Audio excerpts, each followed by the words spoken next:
Morning students. So today we are going to do a next topic, that is a radius ratio. Okay beta, what is the name of the topic? That is a radius ratio we are going to do today. So whenever we are going to study about the radius ratio, just see, topic name is a radius ratio. So whenever we are talking about this one, radius ratio, usually what is going to happening over there? So we have studied tetrahedral voids. Studied or not studied? Tetrahedral voids. Okay, then we have also studied octahedral voids. Might be annoying. Octahedral voids. In tetrahedral void, I think around the void, how many spheres were there? 4 spheres. And in the octahedral void, around the sphere, how many? Around the octahedral void, how many spheres were there? 6 spheres.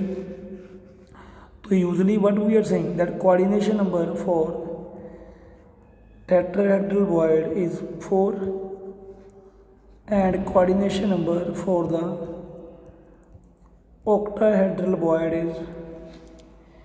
is 6. And usually one thing more, in actual, what is that void and what actually we told over there? See, what we have told over there, we have told there that cation and anion. Cation is always at the void and anions are always surrounded to it.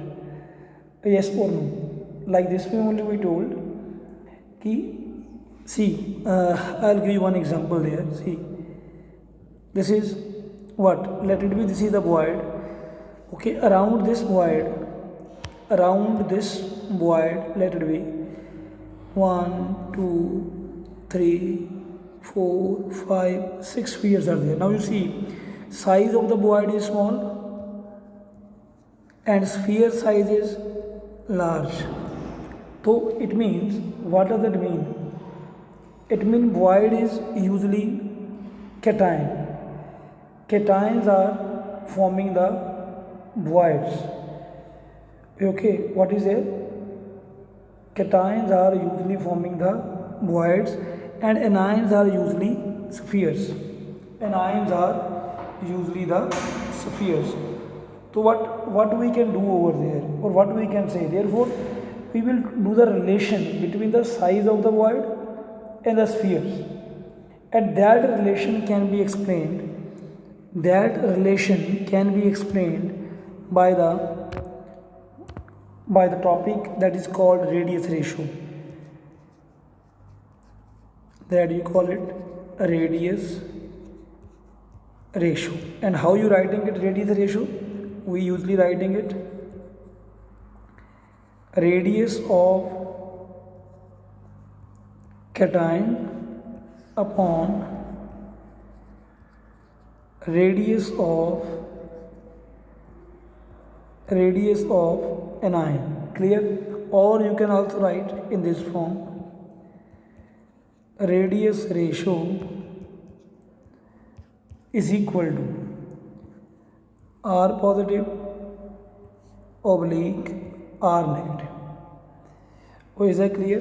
Radius ratio is R positive and oblique R negative.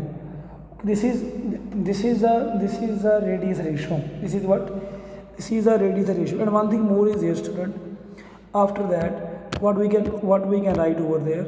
We can say like that for the cation, for the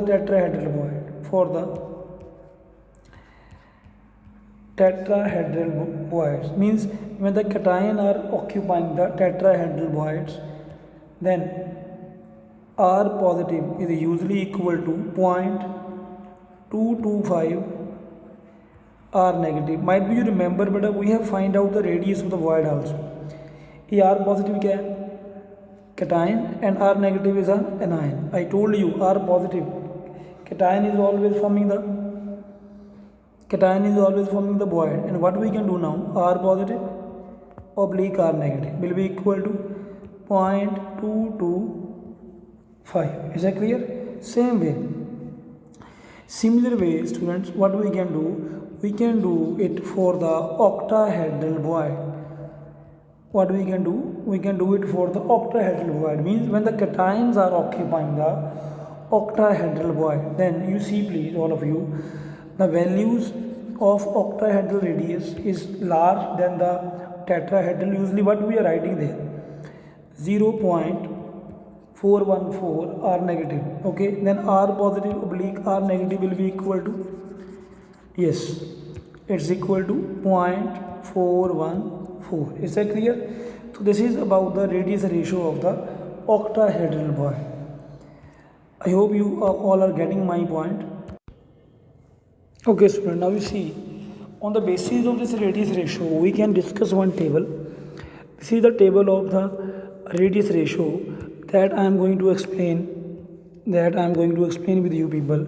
You see please, so when we are going to discuss, I think it's visible to you, to all of you, the radius ratio, table of the radius ratio.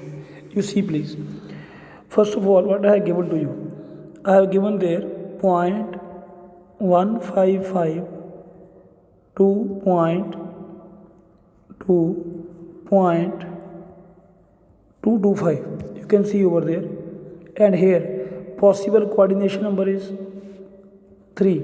Structural arrangement is trigonal planar. I think you know what is the meaning of trigonal planar. Trigonal planar structure, I think everybody is knowing. We have done in the +1 class also. This is like that. This is trigonal planar, mean 3 atoms is there around it, and structure type is B2O3.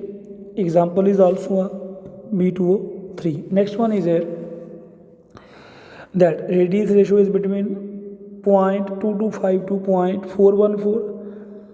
I think we know very well, between, first of all, 0.225, so its coordination number will be 4, and it is a tetrahedral arrangement. Example beta you have to learn, that is ZNS. Okay, and along with the structural type is ZNS, and other examples ZNS, CuCl, CuBr, CuI. Another examples are there. Same way. Next one is a radius ratio 0.414 to 0.732. For them coordination number is 6, and structure is octahedral. For example, NaCl.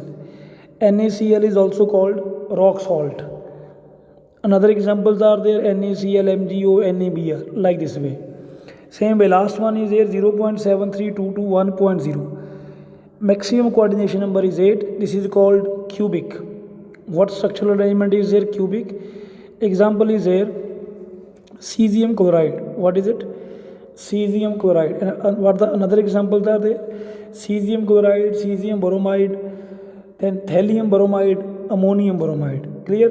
This is the radius ratio table, and by using these rules of the radius ratio we can solve some other numericals also, that I will show you in the next video. Thank you very much.